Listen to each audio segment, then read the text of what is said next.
My husband wasn't even cold in the ground when I heard my son say, might as well tattoo ATM on her forehead.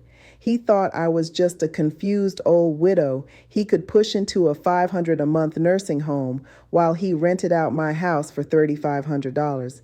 He forged my signature to steal $380,000. He filed for guardianship to take control of everything I owned. What he didn't know was that my dead husband had sent me an email scheduled to arrive after his death with a photo pointing to a hidden safe and a $238 million trust. And buried in that trust was a clause that said, if my son ever tried to take control of me, he'd lose every single penny. Subscribe if you think family shouldn't steal from family. The mahogany casket cost $7,800. Tom would have hated it. He always said a pine box would do just fine. But Ethan insisted his father deserved something dignified, so I signed the check without arguing. I signed a lot of checks that week. The catering for the reception came to $2,400. The florist wanted $890. The funeral home balance was another $3,200. Each time I quietly pulled out my debit card while Ethan and his wife Jenna stood in the corner, whispering.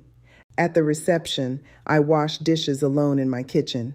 My hands were deep in soapy water when I heard Jenna's voice float in from the living room.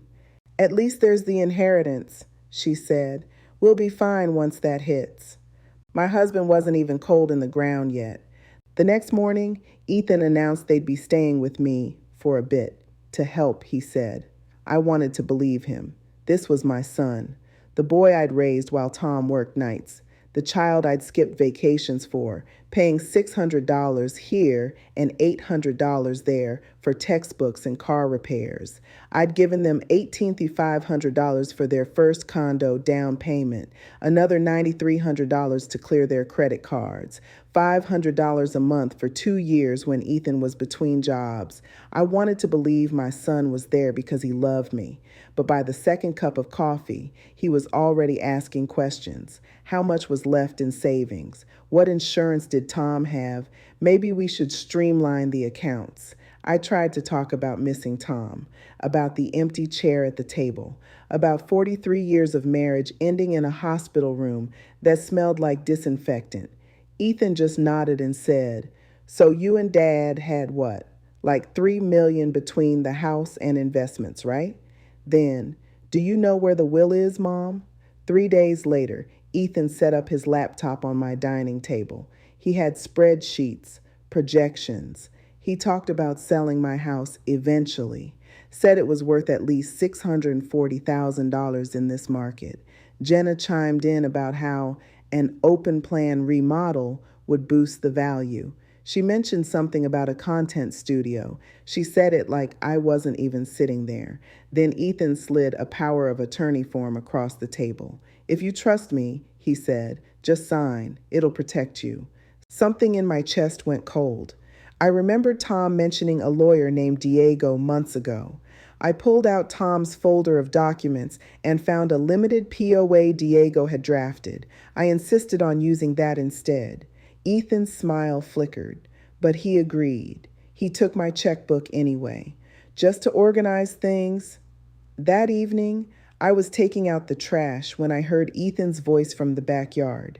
He was on speakerphone, laughing with a friend. Once Mom signs everything, we're looking at like $3 million easy. Dad wasn't an idiot. I froze, garbage bag in hand. Right now, she's just sitting on it like some confused dragon, he continued. Might as well tattoo ATM on her forehead. I stood there in the dark, those words burning into my chest. ATM on her forehead. I wasn't his mother anymore. I was just money.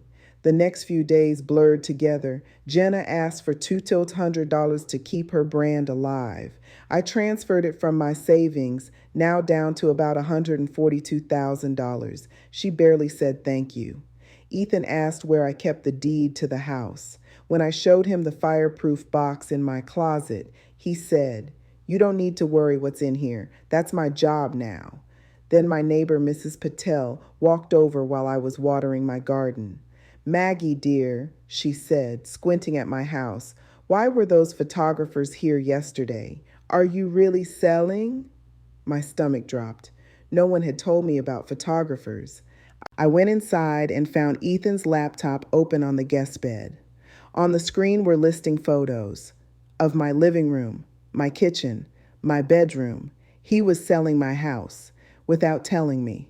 The confrontation was ugly. Ethan rolled his eyes and said I wasn't thinking clearly. Jenna said old people get scammed all the time.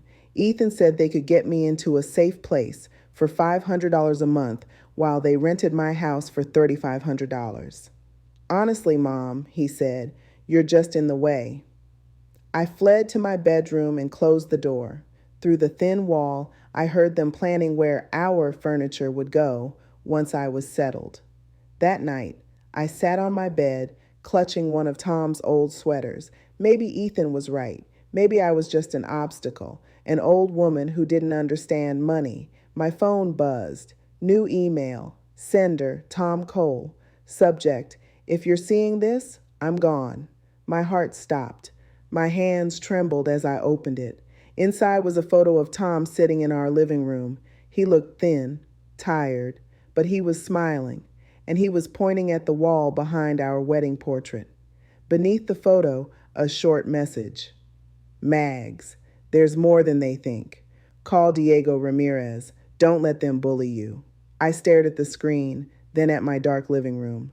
Tom knew. He knew this was coming, and he'd left me a way out.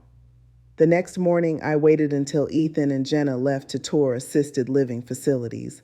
Then I opened Tom's email again and clicked the video attachment. Tom's face filled my screen. He looked thinner than I remembered, tired, but his eyes were sharp. Mags, he said, if you're watching this, I'm gone. And if I know our son, he's already circling. I pressed my hand to my mouth. Years ago, when Ethan started asking for advances on his inheritance, I moved most of our money into a trust. It's in your name, only yours. He coughed, then continued. There's a safe behind our wedding portrait. The combination is our anniversary, 0619, and Ethan's birth year, 85. Inside, you'll find everything, the trust documents, my updated will, and Diego's card.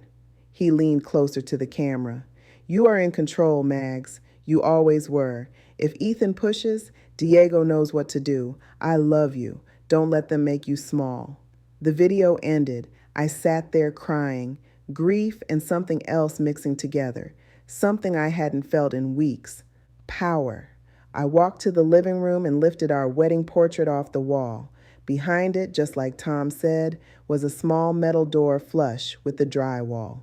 My fingers shook as I entered the combination. 061985. The lock clicked open. Inside were thick folders, account statements showing balances I'd never seen, $2,380,000 across investment accounts, plus a life insurance payout of $750,000, all in my name. There was also a handwritten note in Tom's familiar scrawl. If Ethan makes you feel small, remember, I spent 40 years making sure you'd never have to ask anyone for permission again. I dialed Diego's number before I could talk myself out of it.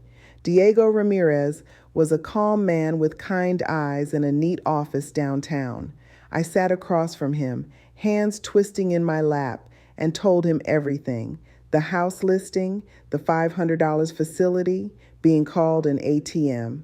He listened without interrupting. Then he laid out the facts. The house title is in your name alone, he said. The trust is irrevocable. You have sole control. Ethan is only a contingent beneficiary if he doesn't coerce or abuse you. He opened a folder and showed me printed emails. Messages from Ethan to Tom, sent months before Tom died. Is there any way to access some of the inheritance early? We should redo the will so Mom doesn't mismanage it. Diego's expression hardened. Your husband was worried about this. He built in an abuse clause. Any attempt by Ethan to take legal control of you or your finances, like filing for guardianship, automatically disinherits him. I stared at the documents.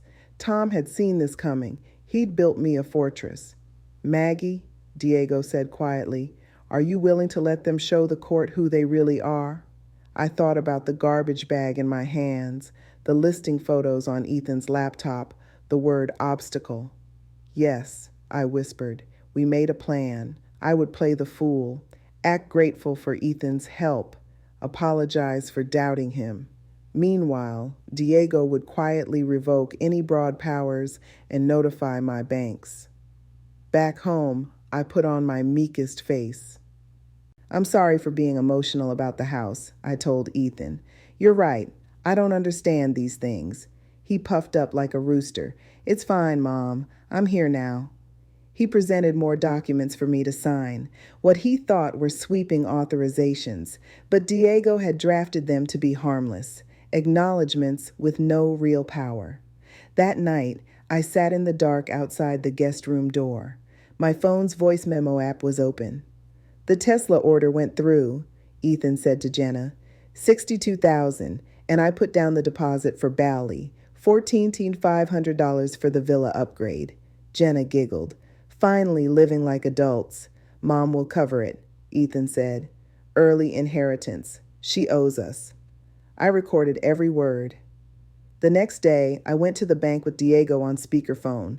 I closed the joint checking account Ethan could access and moved $280,000 to a credit union he didn't know existed. I updated beneficiaries. I opened 529 plans for my grandchildren, $150,000 each. I earmarked $500,000 for a nursing scholarship fund. I left a few thousand in the old checking account, just enough so Ethan wouldn't notice right away. But cracks appeared fast. Ethan's card was declined at a steakhouse. He stormed home, red-faced, slamming his hand on my dining table. "What did you do?" he shouted. "You're sabotaging us. The Tesla dealer is calling. Bali wants $9,000 more. Do you want us to fail?" I kept my phone face down on the table, recording. "If you don't stop this nonsense," he hissed, "I'll get you declared incompetent. You clearly can't manage on your own." I forced tears into my eyes. "I'm just confused, Ethan. I'll try to be better." He stormed out. His words echoed in my head, declared incompetent. They were also saved in my voice memos. Desperation makes people stupid. Over the next few days, I watched Ethan and Jenna grow frantic. Collection calls started. The Tesla dealer left angry voicemails. One night I heard them in the guest room. "We'll just fax over a power of attorney," Ethan said. "Get the broker to liquidate some of Dad's stocks." I crept to the hallway. Through the cracked door, I saw them hunched over tracing paper, copying my signature from an old birthday card onto a generic POA form. They faxed it to my brokerage, requested $380,000 transferred to Ethan's account, but the compliance team flagged the signature mismatch. Diego called me that afternoon. "Maggie," he said, "this isn't just greed now. This is attempted fraud." The final move came a week later. Ethan filed for emergency guardianship, claiming I was mentally unfit to manage my own affairs. He told the court I was sending money to cults and changing beneficiaries daily. A social worker visited. I served her tea. I walked her through my bills, my medications, my scholarship paperwork. I answered every question calmly. Ethan kept interrupting, trying to answer for me. The worker's eyes narrowed. After she left, Ethan was furious. "Fine," he spat. "If APS won't see it, a judge will. I'm filing for full guardianship. Once that's through, you won't spend a dime without my say-so." I lowered my eyes. "If that's what you think is best." He didn't know he'd just triggered the abuse clause. That afternoon, in Diego's office, I signed a new will. It left Ethan and Jenna $1 each. The rest, every cent, went to my trust, my grandchildren, and the scholarship fund. "Now," Diego said, closing the folder, "we let them hang themselves." A week after I signed my new will, a man in a suit knocked on my door. He handed me a thick envelope and walked away without a word. Inside was Ethan's emergency petition for guardianship. I sat at my kitchen table and read every page. The language stung like wasps. According to my son, I was incapable of managing basic finances. I was vulnerable to scam artists. I was exhibiting signs of rapid cognitive decline. My own child had written these lies or paid someone to write them for him. I brought the papers to Diego. My hands shook, not from fear anymore, but from anger. Diego flipped through the petition, nodding grimly. Then he smiled. "This is exactly what Tom anticipated," he said. He pointed to the abuse clause in the trust. Any heir who pursues control over your person or estate through guardianship, absent medical necessity, forfeits their inheritance automatically. He closed the folder. "We'll let them make their case, Maggie, then we'll show the judge the truth." In the days before the hearing, I watched Ethan and Jenna's world crack apart. Their social media posts changed. No more luxury dinners or designer halls. Now it was vague quotes about hard times and trusting the journey. Jenna posted a photo of herself in athleisure, captioning it, "Simplicity Season." The Tesla never appeared in their driveway. I overheard a tense phone call, something about delayed delivery and payment issues. Debt collectors started calling my landline, looking for Ethan. I wrote down every call, times, dates, amounts, 23,000 in credit card debt, 62,000 for the car, 9,000 still owed for Bali. One afternoon, they came by with forced smiles. Jenna's eyes looked tired. Ethan's jaw was tight. "Mom," he said, "maybe we can avoid all this court drama. Just sign the house over to us now. We'll take care of everything." I smiled softly. "I don't think that's a good idea, sweetheart." His mask slipped for just a second, then he recovered. "Fine," he said. "We'll let the judge decide." That night, I heard a text notification buzz from Ethan's phone in the next room. The preview lit up on the screen. "She's being a useless old bat. Once the judge sees how senile she is, it's over." I took a screenshot. Then I slipped it into the binder Diego had given me, the one labeled "for court." The morning of the hearing, I dressed carefully, a modest navy dress, low heels. I brought my old cane, even though my knee wasn't too bad that day. Let them underestimate me. The courtroom was smaller than I expected. Wood paneling, fluorescent lights, an American flag in the corner. Ethan and Jenna sat with their attorney at one table, whispering and smirking. They didn't look at me. When the judge called our case, Ethan's lawyer stood up. He was a young man with slick hair and an expensive watch. He launched into his speech. "Your Honor, Mrs. Cole has exhibited sudden erratic spending patterns. She's made large donations to religious organizations, $500 monthly, and transferred significant sums to unknown accounts. Her son, my client, is simply trying to protect her from herself." He gestured toward Ethan and Jenna. "These are devoted family members who moved into Mrs. Cole's home after her husband's death.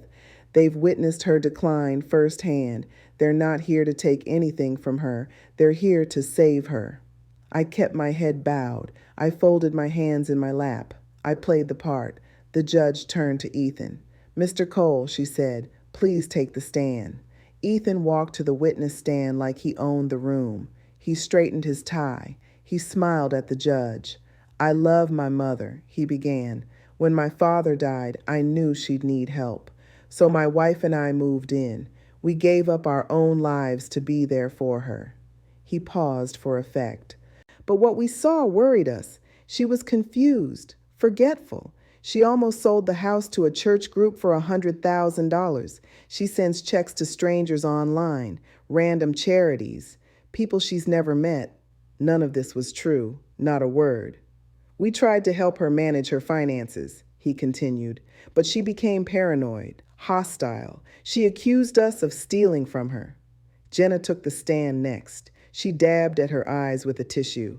"I love Maggie like my own mother," she said, "but she forgot my name once. She left the stove on. She talks to her dead husband like he's still there." She shook her head sadly. We're not trying to take her money. We just want her to be safe. Their attorney nodded along, then turned to the judge. Your Honor, the evidence is clear. Mrs. Cole needs protection. My clients are prepared to provide it. I sat very still. My heart pounded, but I kept my face blank. Then the judge turned to Diego. Counsel, she said. Your response? Diego stood slowly. He picked up the thick binder from our table, the one filled with recordings, screenshots, bank records, the forged power of attorney, Tom's video. He looked at Ethan, then at Jenna, then at the judge. Your Honor, he said, the picture Mr. Cole has painted is incomplete. He opened the binder. With the court's permission, I'd like to show you what's really been happening in that house. Diego started with the realtor's written statement.